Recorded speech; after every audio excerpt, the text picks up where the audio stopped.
The Prowler hit 1981 like a slasher nobody quite knew what to do with. Too brutal to feel playful, too grounded to fade into the background. At a time when horror films were beginning to stylize fear, The Prowler chose a much rougher path. Its violence wasn't exaggerated or dreamlike. It felt heavy, deliberate, and disturbingly real. The kind of realism that made audiences uneasy rather than entertained.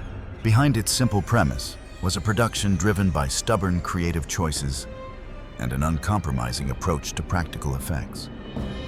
Those decisions gave the film a personality that stood apart from its peers. But they also followed it long after release, shaping how it was edited, marketed, and even remembered.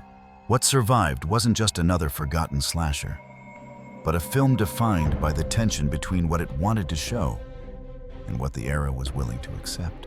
These are the strange and often overlooked facts behind The Prowler, a movie remembered not only for its impact, but for the resistance it quietly endured. A slasher built around effects so realistic, they became its defining feature. A film released under different names, depending on where it was shown. And a version history that quietly reshaped how audiences experienced the story. These are 18 weird facts about The Prowler, where realism became a risk, restraint was never an option, and controversy turned into legacy. Number 1. The Prowler was conceived during a moment when slashers were rapidly multiplying, but few were willing to push realism this far. By the early 1980s, audiences were already familiar with masked killers and holiday-themed terror. Studios knew the formula worked. What they didn't expect was a film that would lean so heavily on practical effects designed to feel uncomfortably authentic rather than theatrically exaggerated. From the beginning, the production aimed to make every act of violence feel physical and final. This wasn't about quick shocks or off-screen suggestion. It was about showing the weight of each moment, even if that made the film harder to sell. That choice immediately placed The Prowler in a difficult position. It stood out in a crowded genre, but not always in a way distributors felt confident about. The very element meant to give the film identity also made it difficult to categorize. In the end, that commitment to realism ensured The Prowler would never blend in. And that refusal to soften its edges became the foundation of its cult reputation. Number 2. The film's most talked about element was never its plot, it was its makeup effects. Rather than relying on quick edits or suggestive framing, The Prowler invested heavily in practical gore effects that felt disturbingly tangible. Every wound, every impact, and every moment of violence was designed to look as real as possible on screen. For the people behind the scenes, this was a point of pride. The effects were treated as craftsmanship, the result of long hours and meticulous detail. But for audiences and censors alike, those same effects became the film's most controversial feature. Viewers didn't simply watch the violence, they reacted to it. Some looked away. Others remembered it long after the credits rolled. The realism made the film harder to forget, but also harder to defend in an era increasingly anxious about on-screen brutality. Ironically, what caused discomfort at the time is now often cited as the film's greatest strength, proof that its impact came from commitment rather than excess. Number 3. The Prowler didn't travel the world as a single unified film. Depending on where it was released, audiences encountered noticeably different versions. In some markets, scenes were trimmed or altered to reduce the intensity of the violence. In others, the film was even released under a different title, an attempt to reposition it for local tastes. These changes weren't just cosmetic. They affected pacing, tone, and how the story landed emotionally. Viewers in one country might remember The Prowler as a tense, graphic experience, while others saw a version that felt strangely restrained. As a result, the film developed multiple identities at once, shaped not only by its creators, but by the limits imposed around it. Over time, that fractured history became part of its mystique. What began as a single slasher quietly turned into several different memories, all tied to the same name. Number 4. The killer's look was designed to feel unsettlingly ordinary rather than theatrical. Instead of creating an exaggerated costume meant to stand out, the film leaned towards something simpler and more grounded. The uniform, the boots, and the plainness of the figure were chosen to feel familiar, almost anonymous, as if the danger could blend into the background. This decision wasn't about spectacle, it was about discomfort. By avoiding flashy design, the filmmakers made the killer feel closer to reality, less like a character and more like a presence. That subtlety often left a deeper impression than elaborate masks ever could. For audiences at the time, this made the violence feel heavier. There was nothing fantastical to create distance. The look suggested that what they were watching wasn't safely removed from everyday life. In retrospect, that understated design became one of the film's quiet strengths, proof that sometimes the most memorable horror comes from what feels almost too real. Number 5. The film's pacing was shaped as much by restraint as by intensity. While The Prowler is often remembered for its graphic moments, much of its tension comes from what surrounds them. Long stretches of silent, slow camera movement and deliberate framing were used to build unease before anything violent happened. These choices reflected a belief that horror worked best when anticipation was allowed to breathe. The filmmakers resisted the urge to rush from one shock to the next, even as the genre around them was becoming faster and louder. That slower rhythm didn't always align with audience expectations at the time. Some viewers found it unsettling, others disorienting. But it created a mood that lingered, a sense that something was coming long before it arrived. Years later, that careful pacing is often cited as one of the reasons the film still holds attention, turning simple moments into lasting tension. Number 6, The Prowler struggled to find its footing in a crowded slasher landscape. By 1981, audiences were already familiar with recurring villains and recognizable formulas. Many slashers leaned into repetitions, using familiar beats to reassure viewers of what they were getting. The Prowler didn't quite offer that comfort. It followed genre conventions, but it refused to smooth over its rough edges. That made it harder to market and easier to misunderstand, especially when compared to more polished contemporaries. For some, it felt too harsh. For others, not familiar enough. The film existed in an uncomfortable middle space, recognizable yet resistant to easy classification. That uncertainty may have limited its immediate success, but it also set the stage for something else. A reputation built slowly over time among viewers who appreciated its refusal to blend in. Number 7. Much of the film's lasting impact came from moments audiences were never meant to linger on. Instead of quick cuts or stylized escapes, The Prowler allowed its most intense scenes to unfold with uncomfortable patience. The camera didn't rush away, and the sound design didn't soften what was happening. Each moment was allowed to sit heavy and unresolved. This approach wasn't about shock for shock's sake. It reflected a belief that fear worked best when it wasn't immediately relieved. By letting scenes breathe, the film asked viewers to stay present with what they were seeing, even when it felt unpleasant. For some audiences, that was too much. For others, it became unforgettable. The lack of distance meant the experience stayed with them long after the scene ended. Over time, those unflinching moments became the reason the film refused to fade, reminders of a slasher that trusted stillness as much as spectacle. Number 8. The film's reception was shaped as much by expectation as by content. Audiences walking into The Prowler often expected something familiar, a slasher that followed known rhythms and offered a sense of playful release. What they encountered instead felt colder, heavier, and less forgiving. This disconnect created mixed reactions. Some viewers felt unsettled in ways they hadn't planned for. Others struggled to reconcile the film's realism with what they wanted from the genre. That gap between expectation and experience quietly defined the film's early reputation. It wasn't rejected outright, but it wasn't fully embraced either. It hovered in an uncertain space, discussed in fragments rather than celebrated as a whole. In hindsight, that uneasy reception reads less like failure and more like a sign that the film had stepped slightly outside the boundaries of comfort. Number 9. Time proved far kinder to The Prowler than its initial release ever was. As years passed, audiences began revisiting the film without the same cultural pressure surrounding screen violence. What once felt excessive started to look deliberate.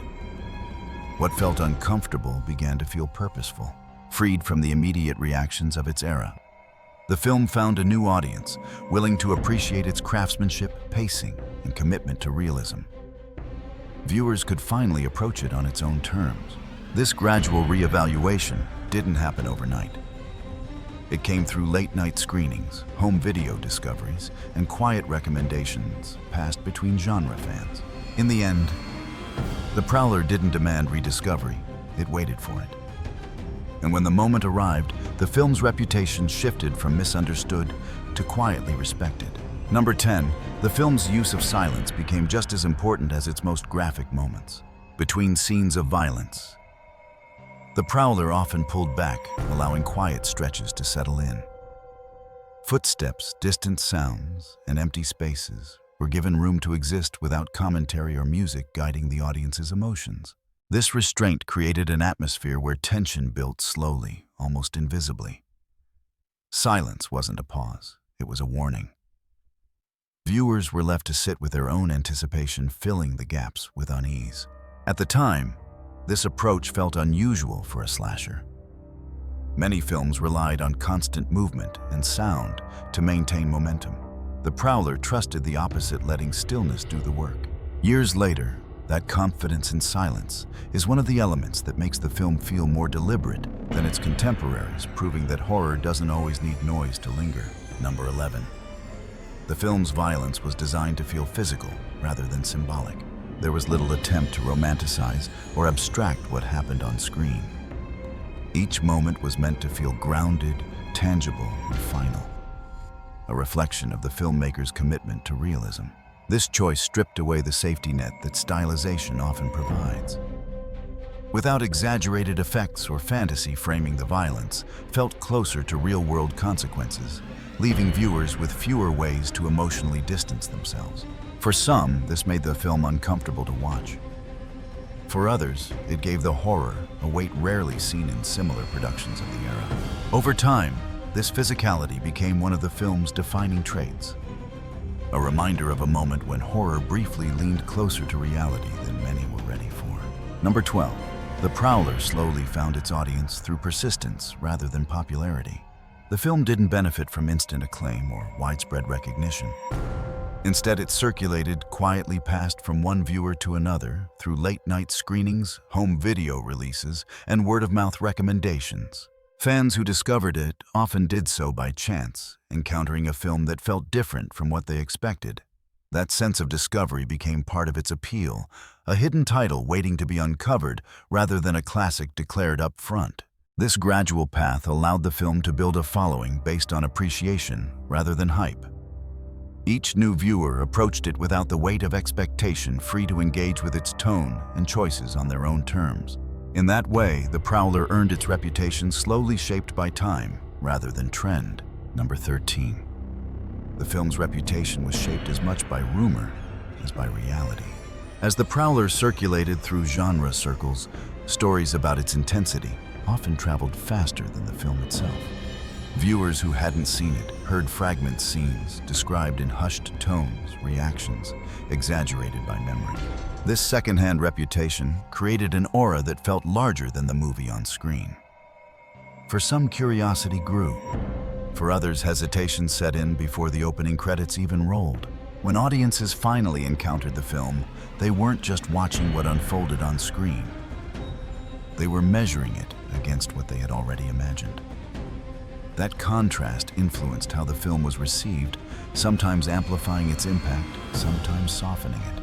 In time, those whispered impressions became part of the film's identity, blending fact and expectation into a legacy shaped by conversation as much as content. Number 14. The Prowler benefited from being rediscovered outside its original context. Seen decades later, the film no longer carried the immediate cultural tension that surrounded its release. The debates of the era faded, leaving space to focus on craftsmanship rather than controversy. Viewers approaching the film fresh could notice details once overshadowed: the framing, the atmosphere, and the deliberate pacing. What once felt confrontational began to feel intentional. This distance allowed appreciation to replace resistance. Without the weight of contemporary fears, the film revealed layers that had gone largely unnoticed. Sometimes time does not change a film itself. It simply changes the way we're willing to look at it. Number 15. The film's simplicity became one of its most enduring qualities.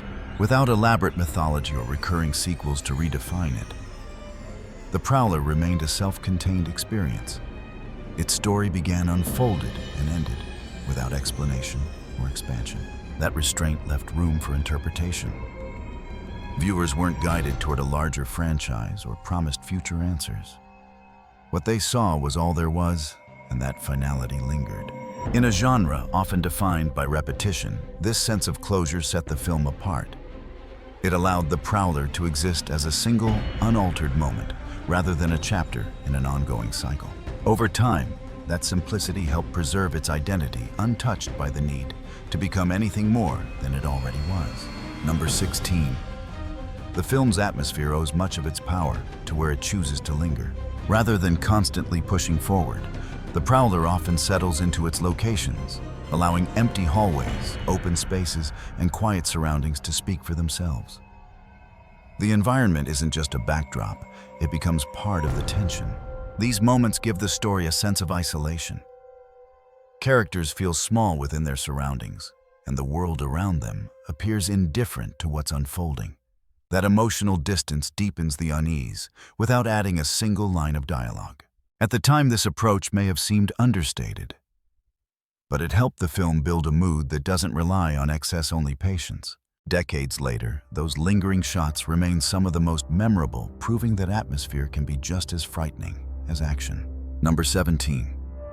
The film's legacy was shaped by the way it quietly endured, rather than how loudly it arrived. The Prowler didn't become a cultural touchstone overnight. It stayed alive through repeated viewings, late discoveries, and gradual reassessment by horror fans willing to look beyond first impressions. Each new generation approached it with fewer expectations and more curiosity.